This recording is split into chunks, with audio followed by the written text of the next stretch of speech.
दोस्तों, एपीजे अब्दुल कलाम ने कहा था कि सपने वो नहीं होते जो आप सोते समय देखते हैं, बल्कि सपने वो हैं जो आपको सोने नहीं देते। कलाम साहब के इस कोट से यही मतलब है कि अगर हमने अपनी जिंदगी में कुछ बनने या हासिल करने का असली सपना देखा है तो हम अपने सपने को कुछ इस कदर से पूरा करने में जुट जाए जिससे हमारी आंखों से रातों की नींद उड़ जाए। क्योंकि नींद में आए सपने हम सवेरे तक भूल जाते हैं, लेकिन खुली आंखों से देखा गया सपना हम नहीं भूलते।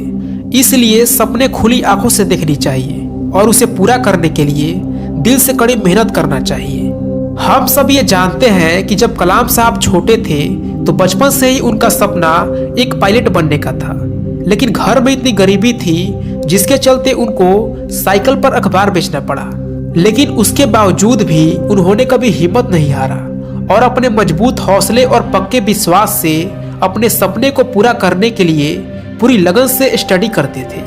आज मैं आप सभी को कलाम साहब के जीवन की एक ऐसी घटना के बारे में बताने वाला हूँ जिससे आपको ये समझ में आएगा कि अगर किसी व्यक्ति के अंदर कुछ कर जाने का जज्बा हो तो बड़ी से बड़ी मुश्किलें भी उसका कुछ नहीं बिगाड़ सकती। बात उस समय की है जब डॉक्टर कलाम MIT यानी मद्रास इंस्टीट्यूट ऑफ टेक्नोलॉजी में अपने 6 साथियों के साथ मिलकर एक फाइटर एयरक्राफ्ट की डिजाइन बनाने का काम कर रहे थे। तभी अचानक प्रोफेसर श्रीनिवासन वहां पर रिव्यू करने के लिए पहुंच गए। प्रोजेक्ट के डिजाइन और प्रोग्रेस को देखकर वे बहुत निराश हुए। उन्होंने कलाम से कहा कि कलाम, मैं तुम्हारे काम से बिल्कुल निराश हूँ, मुझे तुमसे एक बेहतर डिजाइन की अपेक्षा थी। कलाम ने कई सारे कारण बताए लेकिन उन्होंने एक ना सुनी। फिर कलाम ने प्रोफेसर साहब से विनती की और कहा कि सर, मुझे सिर्फ 1 महीने का समय दीजिए, मुझे पूरा विश्वास है कि मैं इससे बेहतर डिजाइन बना लूंगा। प्रोफेसर श्रीनिवासन ने कलाम की ओर देखा और कहा, देखो नौजवान, मैं तुम्हें 3 दिन का समय दे रहा हूँ। अगर सोमवार की सुबह तक तुमने इसे बेहतर डिजाइन नहीं दिखाया तो शायद तुम्हें अपनी स्कॉलरशिप से हाथ धोना पड़ेगा। प्रोफेसर की मुंह से यह बात सुनकर कलाम एकदम से स्थगित रह गए। उनके सपने, उनका भविष्य सब स्कॉलरशिप पर टिके थे। परिवार के सदस्यों का चेहरा एक एक करके उनके जहन में आने लगा। उन सब ने कितने विश्वास, उम्मीद और आशा के साथ उन्हें यहाँ पढ़ने के लिए भेजा था। कलाम हिम्मत के साथ डटकर अपने कामों में जुट गए।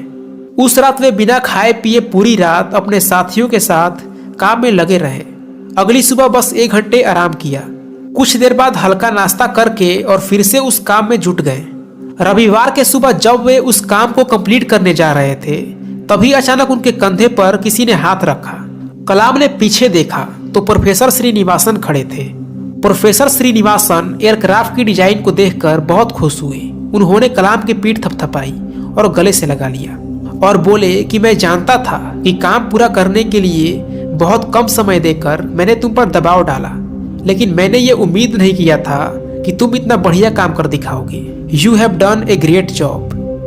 दोस्तों, हर एक इंसान की जिंदगी में मुश्किलें आती है, कठिनाइयाँ और चुनौतियाँ आती है।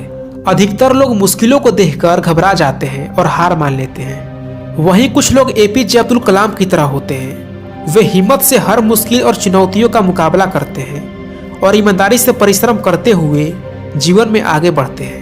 दोस्तों, हिम्मत और मेहनत 2 ऐसे हथियार हैं जो एक इंसान को योद्धा बना देते हैं, जो जीवन के किसी भी क्षेत्र में आपको सफलता दिलाने की क्षमता रखते हैं। इसीलिए आप भी अपने जीवन में हमेशा मेहनत करते रहिए और कभी हार मत मानिए। अगर आपको ये वीडियो अच्छा लगा तो प्लीज़ वीडियो को लाइक करें और चैनल को सब्सक्राइब करके बेल आइकन ऑन कर लें। मिलते हैं अगले वीडियो में।